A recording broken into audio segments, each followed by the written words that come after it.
Dan ternyata setelah ditata alur kerjanya, kamu ngarit sama ini, kamu ini. Setelah ditata itu ketika ditanya, gimana? Dengan domba sekarang 200 tapi pegawainya malah berkurang gimana? Enggak Pak, malah enteng, malah sekarang enak. Jadi akhirnya pola kerja sudah mulai ketemu. Tapi saya kalau posisi stucknya pernah, mentok kayak kamu ini pernah. Nah, kamu kan selama ini udah tanya ke orang-orang banyak nih, udah ketemu jalannya? Belum. Nah, waktu saya mentok, coba deh kamu tanyanya ke Allah, ngomongnya gitu. Ya Allah, saya nggak tahu lagi ngapain, kamu udah pernah nyoba itu belum? Iya Mas, saya belum pernah nyoba itu. Cobain, saya pernah posisi mentok kayak kamu, saya ngomong gitu, itu mulai terurai. Iya ya, aku belum pernah itu, selalu selama itu nyari solusinya tanya ke orang. Tapi untuk tanya ke Allah itu belum pernah. Nggak pernah kepikiran sebelumnya. Akhirnya saya coba waktu pulang, udah saya nyerah. Ya Allah, saya nggak tahu lagi mesti ngapain, tapi ibu, mama itu pengennya ini tetap buka. Saya nyerah, saya mohon petunjukmu, saya minta tolong untuk dibimbing, untuk ditunjukkan jalan yang benar itu gimana. Soalnya di sholat juga minimal 17 kali kan kita mintanya petunjuk. Jadi iya ya, saya belum pernah sama sekali ini minta petunjuknya Allah. Akhirnya saya minta itu, saya niatkan buat berbakti sama orang tua. Itu setelah mindsetnya benar, nah itu Allah datangkan orang, datangkan yang bimbing, mentor, itu malah datengin ke sini tanpa saya nyari lagi. Itu mulai ditata dari mindset pegawai di sini. Jadi waktu itu saya natanya itu sama kayak di perusahaan saya dulu. Awalnya di sini pegawai itu bisa ada 7 orang ini kerjaannya sendiri-sendiri. Yang domba ya domba, yang tanaman-tanaman, yang di perkebunan.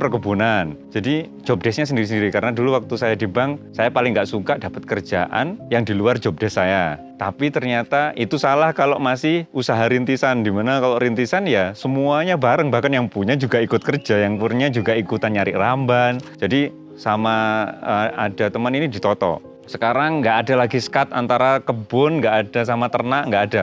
Semuanya saling bantu. Akhirnya ada yang nggak kuat, ada yang nggak mau keluar. Jadi penghematannya sejak saat itu udah bisa menghemat 8 juta sebulan untuk tenaga kerja.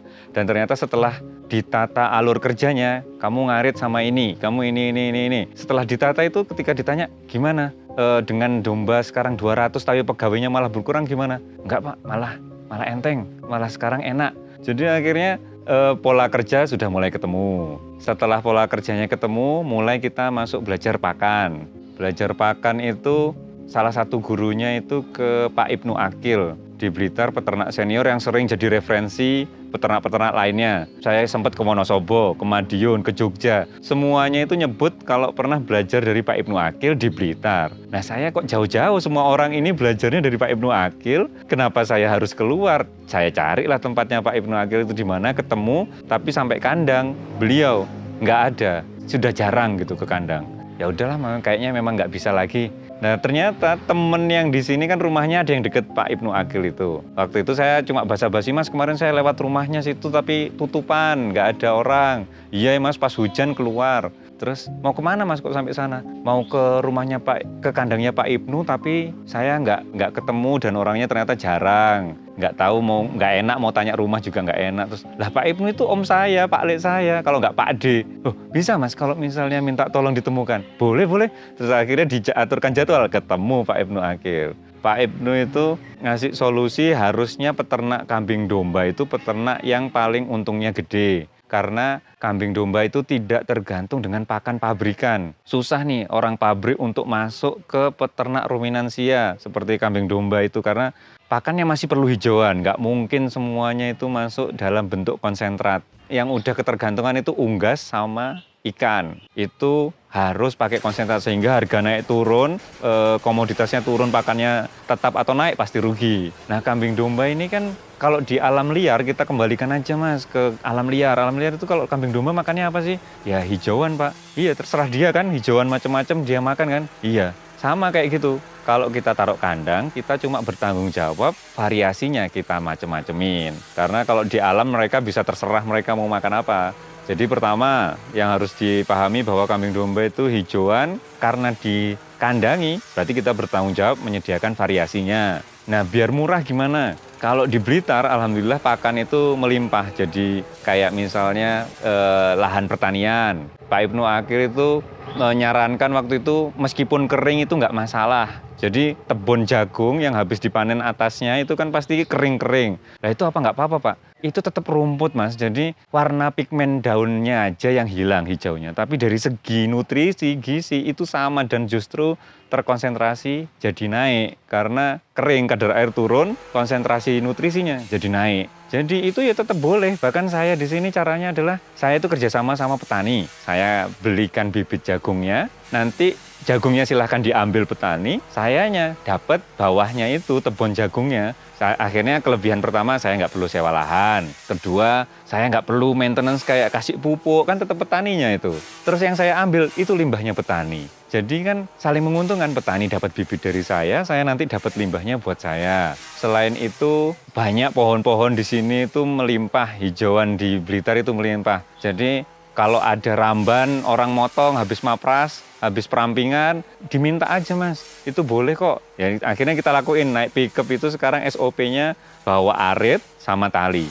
Jadi nanti di jalan kayak kemarin baru sekitar minggu lalu itu di daerah Lampu Merah Garum ada orang habis dari dinas itu sepertinya itu motongi. Jadi kontraktor motongi pohon-pohon karena mulai bahaya kalau musim hujan seperti ini kan Mas. Itu baru dipotongi di bawah akhirnya, terus kita minta, malah seneng mereka, malah kebantu. Dengan senang hati mereka, iya silahkan aja Mas, soalnya kita malah kebantu bersih-bersih ini.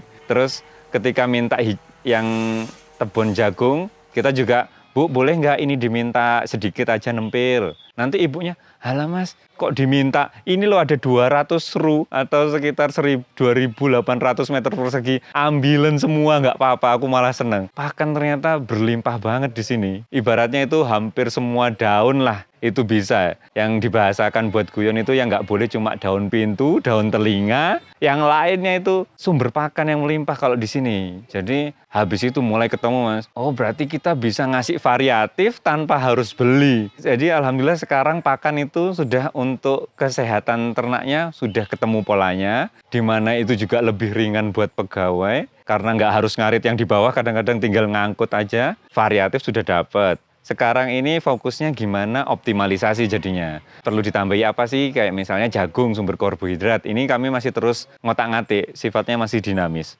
Pakan ini yang penting kambing domba ternak udah bisa gemuk, udah mau, sudah sehat, tingkat kematian jauh menurun. Berarti sekarang kita tinggal bikin formula pakan apa nih yang untuk menggemukkan supaya optimal. Nah ini yang terus-terusan dicoba. Jadi disisihkan 10 ekor buat nanti percobaan dikasih pakan booster, sama 5 ekor ini dikasih pakan biasa. Ditimbang, di awal mulai percobaan ditimbang, nanti 2 minggu kemudian kita timbang lagi hasilnya seperti apa. Nah itu cara-cara yang kami coba untuk melihat atau mencari formula pakan yang ideal tapi harganya jangan sampai mahal.